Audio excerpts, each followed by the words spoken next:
ನನ್ನಿಂದ ನೋಡ್ಬೋದು ಡೆವಿಲ್ ಸಿನಿಮಾದ ಪ್ರೊಡಕ್ಷನ್ ವರ್ಕ್ ನಡೀತಾ ಇದೆ ಆ್ಯಂಡ್ ಡಿ ಬಾಸ್ನ ಅಚ್ಚುಮೆಚ್ಚಿನ ಟೆಕ್ನಿಷಿಯನ್ ನಮ್ಮ ಜೊತೆ ಇದ್ದಾರೆ. ಬನ್ನಿ ಅವ್ರನ್ನ ಮಾತನಾಡ್ಸೋಣ. ಹಾಯ್ ಗೌತಮ್ ಅವರೇ, ನಮಸ್ಕಾರ. ನಮಸ್ಕಾರ. ಡೆವಿಲ್ ಸಿನಿಮಾದೇನೋ ನಡೀತಾ ಇದೆ ಪ್ರೊಡಕ್ಷನ್ ವರ್ಕು, ಲಿರಿಕಲ್ ಸಾಂಗ್ಸ್ ನಡೀತಾ ಇದೆ. How okay, super.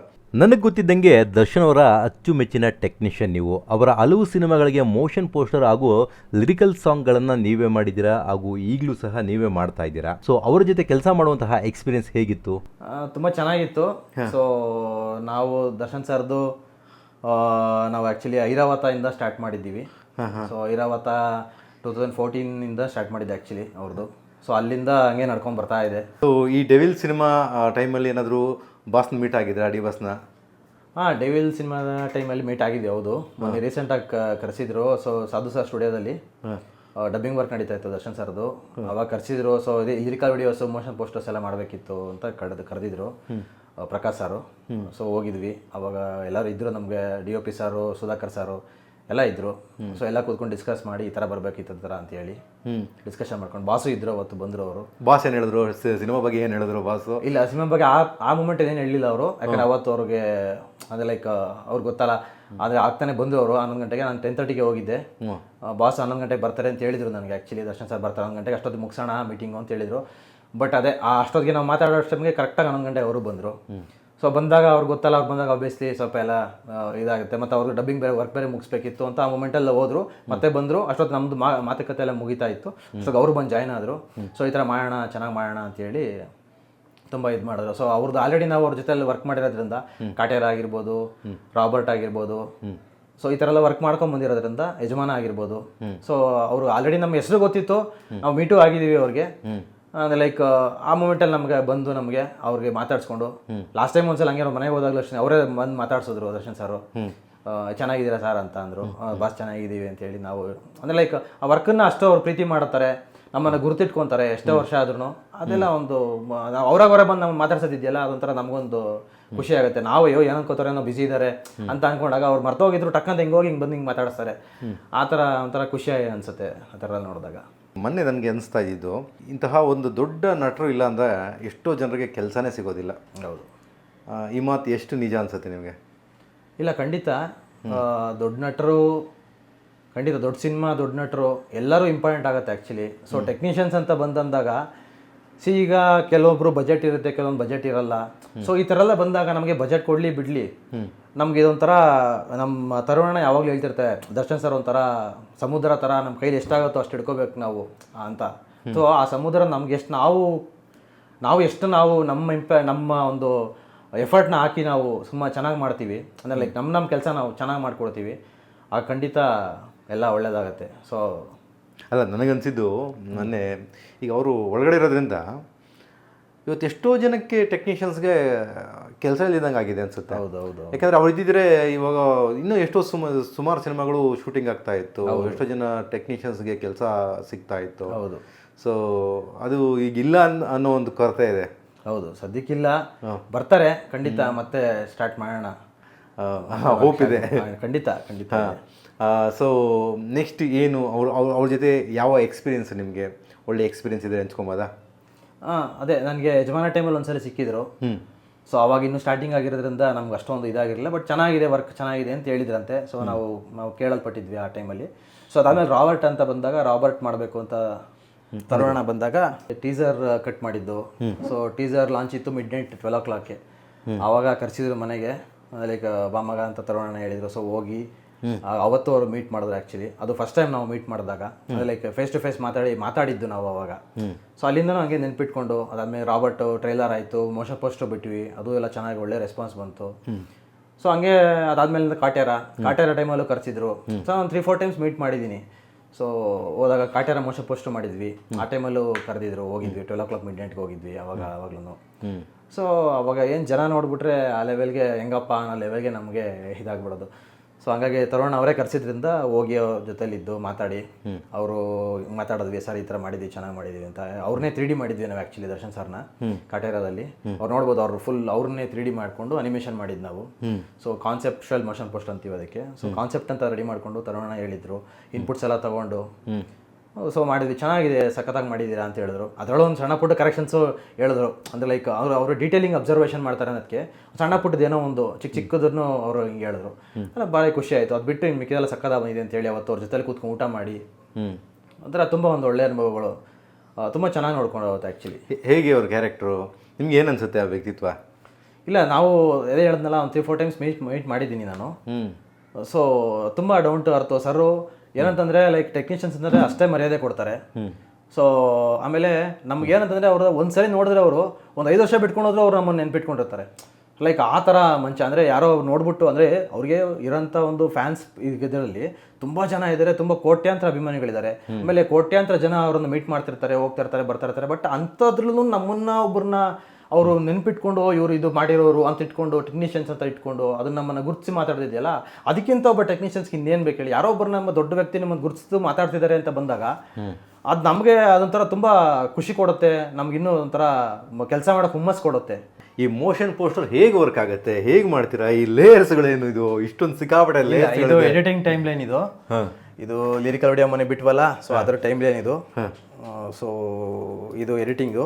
ಇದು ಬಿಟ್ಟರೆ ಮೋಷನ್ ಪೋಸ್ಟ್ ಅಂತ ಬರ್ತೀವಿ, ಇಲ್ಲಿದೆ. ಸೊ ಯಾವ ಸಾಫ್ಟ್ವೇರ್ ಯೂಸ್ ಮಾಡ್ತೀರಾ? ಹೇಗೆ ಇದು ಹೆಂಗೆ ವರ್ಕ್ ಆಗುತ್ತೆ? ನಾವು ಬ್ಲೆಂಡರ್ ವರ್ಕ್ ಮಾಡ್ತೀವಿ 3Dಗೆಲ್ಲ. ಸೊ ಅದು ಬಿಟ್ಟರೆ ಆಫ್ಟರ್ ಎಫೆಕ್ಟ್ಸು, ಕಂಪೋಸಿಷನ್ಸ್ಗೆಲ್ಲನೂ, ಕಲರ್ ಗ್ರೇಡಿಂಗ್, ಡ್ಯಾವಿನ್ಸಿ ಯೂಸ್ ಮಾಡ್ತೀವಿ. ಸೊ ಎಡಿಟಿಂಗ್ಗೆ ಪ್ರೀಮಿಯರ್ ಯೂಸ್ ಮಾಡ್ತೀವಿ, ನಮ್ಗೆ ಕಂಫರ್ಟಬಲ್. ಸೊ ಯಾವುದೋ ಒಂದು ಮೋಷನ್ ಪೋಸ್ಟರ್ ತೋರಿಸಿ ಹೆಂಗೆ ವರ್ಕ್ ಆಗುತ್ತೆ, ಹೆಂಗೆ ಮಾಡ್ಕೊತೀರಾ? ಇದು ಎಷ್ಟು ಶ್ರಮ ಅಲ್ವಾ ಇದು? ಖಂಡಿತ. ಸೊ ಒಂದು ಸಿನಿಮಾನ ಒಂದು ಟ್ರೈಲರ್ ಕಟ್ಟಲ್ಲಿ ಅಥವಾ ಒಂದು ಮೋಷನ್ ಪೋಸ್ಟ್ರಲ್ಲಿ ಇಡೀ ಸಿನಿಮಾನ ಆ ಥೀಮನ್ನು ತೋರಿಸ್ಬೇಕು ಅಂದರೆ ತುಂಬ ಡಿಫಿಕಲ್ಟ್ ಇರುತ್ತೆ. ಹೆಂಗೆ ವರ್ಕ್ ಮಾಡ್ತೀರಾ ಇದು? ಅವ್ರು ಹೆಂಗೆ ಕೊಡ್ತಾರೆ ನಿಮಗೆ? ಫಸ್ಟ್ ಆಫ್ ಆಲ್ ಏನು ಹೇಳ್ಕೊಡ್ತಾರೆ? ಇದೇ ಥರ ಬೇಕಂತ ಅವರೇ ಐಡಿಯಾ ಕೊಟ್ಬಿಡ್ತಾರೆ ಅಥವಾ ನೀವು ಥಿಂಕ್ ಮಾಡಿ ಮಾಡೋದಾ ಇದು? ಇಲ್ಲ, ಕೆಲವೊಂದು ಐಡಿಯಾ ಇರುತ್ತೆ. ಸೊ ಹಿಂಗೆ ಮಾಡೋಣ, ಈ ಥರ ಒಂದು ಸಿಂಪಲ್ ಆಗಿ. ಈಗ ಫಾರ್ ಎಕ್ಸಾಂಪಲ್ ನಾವು ತೊಗೋಬೇಕು ಅಂತ ಬಂದಾಗ, ಲೈಕ್ ಮೊನ್ನೆ ರೀಸೆಂಟಾಗಿ 7 ಮೇಲೆ ಅದೊಂದು ಮೋಷನ್ ಪೋಸ್ಟ್ ಮಾಡಿದ್ವಿ. ಲೈಕ್ ಅದು ಸಿಂಗಲ್ ಶಾರ್ಟ್ ಮೋಷನ್ ಪೋಸ್ಟ್. ಅದು ಅವ್ರು ನನ್ಗೆ ಹೇಳಿದ್ದೇನಂದ್ರೆ, ಡೈರೆಕ್ಟ್ರು ತರೋಣ ಇಬ್ರು ಸೇರ್ಕೊಂಡು ನಮ್ಗೆ ಕಾನ್ಸೆಪ್ಟ್ ಕೊಡ್ತಾರೆ. ಸೊ ನಮ್ಗೆ ಹೇಳಿದ್ದೇನಂತಂದ್ರೆ, ಈ ಥರ ಮಗ ಹಿಂಗೆ ಟೇಬಲ್ ಮೇಲೆ ಹಿಂಗೆಲ್ಲ ಇರುತ್ತೆ, ಸೊ ಈ ಥರ ಎಲಿಮೆಂಟ್ಸ್ ಇರುತ್ತೆ, ಹೀರೋ ಹಿಂಗಿರುತ್ತೆ, ಅಲ್ಲಿ ನಮ್ಗೆ ರಿವೀಲ್ ಮಾಡೋದು. ಒಂದು ಗಾಡಿ DL ಸಿಗುತ್ತೆ, ಸೊ ಅದ್ರ ಮೇಲೆ ರಿವೀಲ್ ಮಾಡೋದು ಅಂತ ಹೇಳಿದ್ರು. ಸೊ ಹಂಗಾಗಿ ನಾವು ಯೋಚನೆ ಮಾಡ್ತಾ ಒಂದು ಪೊಲೀಸ್ ಸ್ಟೇಷನ್ ಅಂತ ಬಂದಾಗ ಒಳಗಡೆ ಟಾಪ್ ಆ್ಯಂಗಲ್ ಇಂದ ಬರುತ್ತೆ, ಸೊ ಡೈರೆಕ್ಟ್ ಟೇಬಲ್ ಬರುತ್ತೆ ಅಂತ ಹೇಳ್ತಾರೆ. ಸೊ ಅದು ನಾವು ಅವ್ರು ಏನು ಹೇಳ್ತಾರೆ ಅಂದ್ರೆ, ನಾವು ಫಸ್ಟ್ ಆಫ್ ಆಲ್ ಇಮ್ಯಾಜಿನೇಷನ್ ಮಾಡ್ಕೋಬೇಕು ಆಸ್ ಎ ಡೈರೆಕ್ಟರ್. ನಾವಾಗಬೇಕು ಅದನ್ನ, ಅವ್ರು ಏನು ಹೇಳ್ತಾ ಇದ್ದಾರೆ ಅಂತ. ಆಮೇಲೆ ಲೈಟಿಂಗ್ ಹೆಂಗ್ ಬರಬೇಕು, ಯಾವ ಥರ ಡೇ ಟೋನ್ ಇರಬೇಕಾ, ನೈಟ್ ಟೋನ್ ಇರಬೇಕಾ, ಈವ್ನಿಂಗ್ ಇರಬೇಕಾ, ಆಮೇಲೆ ಹಾಫ್ ಲೈಟ್ ಇರಬೇಕಾ, ಫುಲ್ ಲೈಟ್ ಇರಬೇಕಾ. ಸೊ ಈ ಥರ ಎಲ್ಲ ಕಂಪ್ಲೀಟಾಗಿ ನಮಗೆ ಅದೊಂದು ನಾವು ಅವ್ರ ಕ್ಲಾರಿಟಿ ತಗೋತೀವಿ. ಈ ಥರ ಅವ್ರು ಹೇಳ್ತಾರೆ ನೈಟ್ ಇರುತ್ತೆ ಅಂತ ಹೇಳ್ತಾರೆ. ಸೊ ನೈಟ್ ಇರುತ್ತೆ. ಆಮೇಲೆ ಸಿನಿಮಾ ಒಂದು ಥೀಮ್ ನೋಡ್ಕೋತೀವಿ. ಲೈಕ್ ಅದು ಸಸ್ಪೆನ್ಸ್ ಥ್ರಿಲ್ಲರಾ, ಅಥವಾ ಲೈಕ್ ಆ್ಯಕ್ಷನ್ ಮೂವಿನ, ಅಥವಾ ಲವ್ ಮೂವಿನ, ಲೈಕ್ ಈ ಥರ ರೊಮ್ಯಾಂಟಿಕ್ ಮೂವಿನ, ಈ ಥರ ಎಲ್ಲ ಒಂದು ಕಾನ್ಸೆಪ್ಟ್ ತೊಗೊಂಡಾಗ ಸೊ ನಮ್ಗೆ ಅವಾಗ ಆ ಥೀಮು ಎಲ್ಲ ನಮ್ಗೆ ಸೆಟ್ ಆಗುತ್ತೆ. ಸೊ ಡೇ ಥೀಮ್ ಅಂದರೆ ಒಂಥರ, ನೈಟ್ ಥೀಮ್ ಅಂದರೆ ಒಂಥರ, ಈ ಥರ. ಸೊ ಮೊನ್ನೆ ಅವ್ರು ಹೇಳಿದಾಗ ನಮಗೆ ಈ ಥರ ಹಿಂಗಿರುತ್ತೆ ಅಂತಂದ್ರೆ, ಸೊ ನಾವು ಅದನ್ನು ಒಂಚೂರು ಎಕ್ಸ್ಟೆಂಡ್ ಮಾಡ್ಕೊಂಡ್ವಿ. ಸೊ ಎಕ್ಸ್ಟೆಂಡ್ ಮಾಡ್ಕೊಂಡು ನಾನು, ಸೊ ಅದಕ್ಕೆ ನಮಗೆ ನಾವೇನದು ಔಟ್ಸೈಡ್ ಹೋಗೋಣ ಸರ್. ಅಂದರೆ ಲೈಕ್ ಎಲ್ಲೋ ಒಂದು ಹಳ್ಳಿನೆಲ್ಲ ಒಂದು ಇರುತ್ತೆ, ಒಂದು ಪೊಲೀಸ್ ಸ್ಟೇಷನ್ ಇರುತ್ತೆ. ಒಳಗಡೆಯಿಂದ ನಾವು ಬರೋ ಬದಲು ಜನಕ್ಕೆ ಹೊರಗಡೆಯಿಂದ ತೋರಿಸೋಣ ಅಂತ. ಅಲ್ಲ ನಾವೇನು ಮಾಡಿದ್ವಿ, ಡೈರೆಕ್ಟಾಗಿ ಒಂದು ಟಾಪ್ ಆ್ಯಂಗಲ್ಗೆ ಹೊಟ್ಟೋಗ್ಬಿಟ್ಟಿವಿ. ಆ ಟಾಪ್ ಆ್ಯಂಗಲಿಂದ ಒಳಗಡೆಯಿಂದ ಹೋಗಿ, ಸೊ ಒಂದು ಅಟ್ಟ ಥರ ಹಳೇದಂದರೆ ಅದೊಂದು 2004 ಥರ ಅದೊಂದು ಇದು ನಡೆದಿರೋದು ಅದು ಸ್ಟೇಷನು. ಸೊ ಹಂಗಾಗಿ ಅಲ್ಲಿಂದ ಒಂದು ಟಾಪ್ ಆ್ಯಂಗಲಿಂದ ಬಂದು, ಒಂದು ಸಂದಿಯಿಂದ ಒಂದು ಕ್ಯಾಮ್ರಾ ಒಳಗಡೆ ಬಂದು, ಒಂದು ಫ್ಯಾನ್ ಪಾಸ್ ಆಗಿ ಅಲ್ಲಿಂದ ಒಂದು ಬಂದರೆ ಅದೊಂದು ಇಂಪ್ಯಾಕ್ಟ್ ಇರುತ್ತೆ ಅಂತ ಹೇಳಿ. ಸೊ ಈ ಥರ ಅಂದರೆ ಲೈಕ್ ಒಂದು ಕಾನ್ಸೆಪ್ಟ್ ಇಟ್ಕೊಂಡು ನಾವು ಅದಕ್ಕೆ ಫಿಲ್ ಮಾಡೋಕೆ ಟ್ರೈ ಮಾಡ್ತೀವಿ. ಅಂದರೆ ಸಿನಿಮಾ ಥೀಮ್ ಏನಿದೆ, ಈಗ ನೀವು ಟೀಸರ್ ನೋಡಿದ್ರಿ 7 ಮಲೆದು. ಸೊ ಆ ಟೀಸರಲ್ಲಿ ನಾವೇನು ಮಾಡಿದ್ವಿ, ಸೊ ಟೀಸರಲ್ಲಿ ನೀವು ನೋಡಿದ್ದೀರಾ, ಲವ್ ಸ್ಟೋರಿ ಪ್ಲಸ್ ಸಸ್ಪೆನ್ಸ್ ಏನೋ ಇಟ್ಟಿರ್ತೀವಿ. ಸೊ ಹಂಗಾಗಿ ಅದೊಂದು ಥಿಂಕ್ ಅಂತ ಬಂದಾಗ ನಮಗೆ ಆ ಸಿನಿಮಾ ಒಂದು ಲೈನ್ ನಮಗೆ ಗೊತ್ತಾಗುತ್ತೆ. ಸಿನಿಮಾ ಲೈನ್ ಒಂದು ಗೊತ್ತಾದಾಗ ಏನಾಗುತ್ತೆ, ನಮ್ಗೆ ಇಲ್ಲೊಂದು ಇಂಪ್ರೂವೈಸೇಷನ್ ಮಾಡೋಕ್ಕೆ ಒಂದು ಅವಕಾಶ ಸಿಗುತ್ತೆ. ಸೊ ಒಂದು ಆಕ್ಸಿಡೆಂಟ್ ಅದು ಬರುತ್ತೆ, ನೆಕ್ಸ್ಟು ಟೀಸರಲ್ಲಿ ನಾವು ಆಕ್ಸಿಡೆಂಟ್ ಅಂತ ತೋರಿಸ್ತಿದ್ದೀವಿ ಅಂತ ನಮ್ಮ ಪ್ಲಾನಿಂಗ್ ಇತ್ತು. ಸೊ ಹಂಗೆ ಬಂದಾಗ ನನಗೇನಾಯಿತು, ನಾವು ಮೋಷನ್ ಪೋಸ್ಟಲ್ಲಿ ಒಂದು ಆಕ್ಸಿಡೆಂಟ್ ಸೌಂಡ್ ಥರ ಮಾಡೋಣ ಅಂತ ನಮ್ಮ ಥಾಟಿಗೆ ಬಂತು. ಸೊ ಅದೆಲ್ಲ ಒಂದು ಇಂಪ್ರೂವೈಸೇಷನ್ಸ್ ನಮಗೆ ಇಂಪ್ರೂವ್ ಆಗ್ತಾ ಹೋಗ್ತಾ ಇರುತ್ತೆ. ಸೊ ಹಂಗಾಗಿ ನಾವು ಟಾಪಲ್ಲಿ ಒಂದು ಬ್ಲ್ಯಾಂಕ್ ಸ್ಕ್ರೀನಲ್ಲಿ ಅಂದರೆ ಒಂದು ಟೈಟಲ್ ಟೆಕ್ನಿಷಿಯನ್ಸ್ ಕಾರ್ಡ್ ಬರಬೇಕಾದಾಗ, ಅಥವಾ ಒಂದು ಬ್ಯಾನರ್ ಲೋಗೋ ಬರಬೇಕಾದಾಗ, ಒಂದು ನೀವು ಅಬ್ಸರ್ವ್ ಮಾಡಿರ್ಬೋದು, ನೀಟಾಗಿ ಒಂದು ಕಾರ್ ಬರುತ್ತೆ, ಹಿಂಗೆ ಪಾಸ್ ಆಗುತ್ತೆ, ಸ್ಕ್ರಾಚ್ ಆಗಿ ಒಂದು ಆಕ್ಸಿಡೆಂಟ್ ಆಗುತ್ತೆ, ಅಲ್ಲಿಗೆ ಒಂದು ಟೈಟ್ಲ್ ಬರುತ್ತೆ. ಅದಾದ್ಮೇಲೆ ನಿಧಾನಕ್ಕೆ ಪೊಲೀಸ್ ಸ್ಟೇಷನ್ ಒಳಗಡೆ ನೋಡ್ಬೋದಾ? ಹಾಗೆ ಅದು ನೋಡ್ಬೋದು. ಸೊ ನಿಮ್ಗೆ 3D ತೋರಿಸ್ತೀನಿ ನಾನು. ಹೆಂಗೆ ಮಾಡಿರ್ತೀವಿ ಅಂತ. ಡೈರೆಕ್ಟ್ರು ಏನು ಕೊಟ್ಟಿರ್ತಾರೆ ನಿಮಗೆ? ಬೇರೆ ಫೋಟೋಸ್ ಅಷ್ಟೇ ಕೊಟ್ಟಿರ್ತಾರ? ಆ ಬ್ಯಾಕ್ಗ್ರೌಂಡ್ಸು ಎಲ್ಲ ನಿಮಗೆ ಅವರೇ ಒದಗಿಸ್ಕೊಡ್ತಾರಾ? ಮೋಷನ್ ಪೋಸ್ಟ್ ಅಂತ ಬಂದಾಗ ಏನು ಇರಲ್ಲ. ಅಂದ್ರೆ ಲೈಕ್ ಎಂಡಲ್ಲಿ ನೀವೇನು ನೋಡ್ತೀರಾ ಪೋಸ್ಟರ್ಸ್ ಅಂತ ಬಂದಾಗ ಅದೊಂದು ಮಾತ್ರ ಇರುತ್ತೆ ಅಷ್ಟೇ.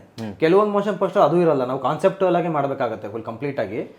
ಸೊ ಕೆಲವೊಂದು ಮಾತ್ರ ನಾವು ಅಂದ್ರೆ ಲೈಕ್ ಎಂಡಲ್ಲಿ ನೀವು ಈ ಕಾಟನ ಮೋಷನ್ ಪೋಸ್ಟರ್ ನೋಡಿರ್ತೀರಾ, ಅದು ನಿಮ್ಗೆ ತೋರಿಸ್ಕೊಡ್ತೀನಿ ಬೇಕಾದ್ರೆ. ಈಗ ಕಾಟನ ಮೋಷನ್ ಪೋಸ್ಟರ್ ನೋಡ್ತೀರಾ. ಒಂದು ಮೋಷನ್ ಪೋಸ್ಟರ್ ಅಂದರೆ ಯಾವುದು ಒರಿಜಿನಲ್ ಅಲ್ಲ. ಇಲ್ಲಿ ಉರಿಯುತ್ತಿರುವಂತಹ ಬೆಂಕಿಯಿಂದ ಹಿಡಿದು ಮಚ್ಚಿನವರೆಗೆ ಯಾವುದು ಒರಿಜಿನಲ್ ಇರೋದಿಲ್ಲ. ಎಲ್ಲವನ್ನ ಕ್ರಿಯೇಟ್ ಮಾಡ್ತಾರೆ, ನಂತರ ಎಲ್ಲವನ್ನ 3D ಅನಿಮೇಷನ್ ಮಾಡ್ತಾರೆ. ಟೈಟಲ್ನಿಂದ ಹಿಡಿದು ಅಲ್ಲಿ ಬರುವಂತಹ ಎಲ್ಲ ದೃಶ್ಯಗಳು 3D ಅನಿಮೇಷನ್ ಆಗಿರುತ್ತೆ. ಸೊ ಇದು ಬಂದು ಪೋಸ್ಟ್ರು. ಸೊ ನಮಗೆ ಈ ಥರ ಒಂದು ಪೋಸ್ಟರ್ ಇರುತ್ತೆ. ಸೊ ಇದನ್ನ ಒಂದು ಮೋಷನ್ ಪೋಸ್ಟರ್ ಮಾಡಬೇಕು ಅಂತ ಬಂದಾಗ ನಾವೇನು ಮಾಡ್ತೀವಿ, ಸಿನಿಮಾ ಒಂದು ಥೀಮ್ ತೊಗೋತೀವಿ. ಸಿನಿಮಾ ಥೀಮ್ ತೊಗೊಂಡು ಅದೇನಿದೆ, ಅಲ್ಲಿ ಏನು ಎಲಿಮೆಂಟ್ಸ್ ಇದೆ, ದರ್ಶನ್ ಸರ್ ಕೈಯಲ್ಲಿ ಒಂದು ಮಚ್ಚಿದೆ, ಅದಕ್ಕೆ ಅದರದ್ದೇ ಅಂತ ಒಂದು ಶೇಪ್ ಇದೆ. ಸೊ ಮತ್ತೆ ಟೈಟಲ್ ಡಿಸೈನ್ ಆಗಿರ್ಬೋದು, ಟೈಟಲ್ ಡಿಸೈನ್ ಹಂಗೆ ಇದೆ, ಮಚ್ಚಲ್ಲೇ ಡಿಸೈನ್ ಮಾಡಿದ್ದೀವಿ. ಸೊ ಹಿಂದ್ಗಡೆಲ್ಲ ರೈತರಿದ್ದಾರೆ, ಅವರೆಲ್ಲ ನೇಗಿಲು ಎತ್ಕೊಂಡ್ ಬರ್ತಾ ಇದ್ದಾರೆ. ಅಂದ್ರೆ ಲೈಕ್ ಪಕ್ಕ ಇದೊಂದು ಮಣ್ಣಿನ ಕತೆ ಅಂತ ನಮಗೆ ಪೋಸ್ಟರ್ ಗೊತ್ತಾಗುತ್ತೆ. ಆದ್ರೆ ಬಟ್ ನಾವು ಇದು ಮೋಷನ್ ಪೋಸ್ಟರ್ ಮಾಡಬೇಕು ಅಂತ ಬಂದಾಗ ಇಲ್ಲಿ ನೋಡಿ, ಇಲ್ಲಿ 1973 ಇದೆ. ಸೊ ನಾವು ಆಲ್ರೆಡಿ ನೋಡಿರ್ತೀರ ನೀವು ಇದನ್ನ. ಸೊ ಇಲ್ಲಿ ಏನೋ ಆಕ್ಟ್ ಅಂದ್ರೆ ಗೌರ್ಮೆಂಟ್ ಆಕ್ಟ್ ಬಂದಿರೋಂಥದ್ದು 1973 ಇರುತ್ತೆ. ಸೊ ಇದೇನು ಅಂತ ನಾವು ನೋಡಿದಾಗ ಈಗ ನಮಗೆ ಪ್ರೀ ಸೀಕ್ವೆನ್ಸ್, ನಾವು ಇದ್ರ ಹಿಂದೆಗಡೆಗೆ ನಾವು ಏನು ಮಾಡಬೇಕು ಮೋಷನ್ ಪೋಸ್ಟರ್ ಅಂತ ಬಂದಾಗ ಡೈರೆಕ್ಟ್ ನಾವು ಏನು ಮಾಡ್ತೀವಿ, ಜಸ್ಟ್ ಬೇರೆಯವರೆಲ್ಲ ಅಂದ್ರೆ ಲೈಕ್ ರೆಗ್ಯುಲರ್ ಆಗಿ ಎಲ್ಲರೂ ಮಾಡೋದು ಏನಂತಂದ್ರೆ ಲೈಕ್ ಝೂಮ್ ಮಾಡಿಬಿಟ್ಟು ಇದೊಂದು ಅನಿಮೇಷನ್ ಥರ ಮಾಡಿ ಕಮ್ಮಿ ಮೂಮೆಂಟು ಇದೆಲ್ಲ ಫಾಗ್ ಮೂಮೆಂಟ್ ಎಲ್ಲ ಮಾಡ್ತಾರೆ. ಬಟ್ ಇದರಲ್ಲಿ ಕಾನ್ಸೆಪ್ಚುವಲ್ ಮೋಷನ್ ಪೋಸ್ಟರ್ ಅಂತ ಬಂದಾಗ ಇದಕ್ಕೊಂದು ಪ್ರೀಲ್ಯೂಡ್ ಅಂತ ಹೇಳ್ತೀವಿ. ಸೊ ಒಂದು ಕತೆ ಥರ ಮಾಡ್ಕೊಳ್ಳೋದು, ಇದೂ ಒಂದು ಕತೆ ಥರನೇ, ಮೋಷನ್ ಪೋಸ್ಟರ್ ಒಂದು ಕತೆ, ಒಂದು ಲೈನ್ ಕತೆ ಥರನೇ ಮಾಡಿಕೊಂಡು ಆ ಸಿನಿಮಾದಲ್ಲಿ ಏನಿದೆ ಅಲ್ಲೊಂದು ಏನೋ ನಡೆದಿರುತ್ತೆ. ಈ ಅಂದರೆ ಲೈಕ್ ಈ ಈ ಪೋಸ್ಟರ್ ರೆಡಿ ಆಗೋ ಟೈಮಲ್ಲಿ ಹಿಂದೆಗಡೆ ಏನೋ ಗಲಾಟೆ ನಡೆದಿದೆ, ಇಲ್ಲೊಂದೇನೋ ಎಲ್ಲ ಬಿದ್ದಿದೆ ನೋಡಿ, ಚಕ್ರ ಎಲ್ಲ ಸುಟ್ಟೋಗಿದೆ. ಸೊ ಈ ಥರ ಬಂದಾಗ ಏನೋ ಒಂದು ಗಲಾಟೆ ನಡೆದಿದೆ. ಆ ಗಲಾಟೆ ನಡೆದಿರೋ ಟೈಮಲ್ಲಿ ಒಂದು ಹೀರೋ ಆಗಿ ಇವರು ಬರ್ತಾರೆ, ಅಂದ್ರೆ ಎಲ್ಲರೂ ಕಾಪಾಡಕ್ಕೆ ಅನ್ನೋ ಥರದಲ್ಲಿ. ಸೊ ಹಂಗಂತ ಬಂದಾಗ ನಾವು ಕಾನ್ಸೆಪ್ಟ್ ಅಂತ ಮಾಡ್ಕೊಂಡಾಗ ಕಂಪ್ಲೀಟ್ ಆಗಿ ಅಲ್ಲೊಂದೇನೋ ಗಲಾಟೆ ನಡೆದಿರೋಂಥ ಸಿಚುವೇಶನ್ ನಾವು ಕ್ರಿಯೇಟ್ ಮಾಡ್ಕೋತೀವಿ.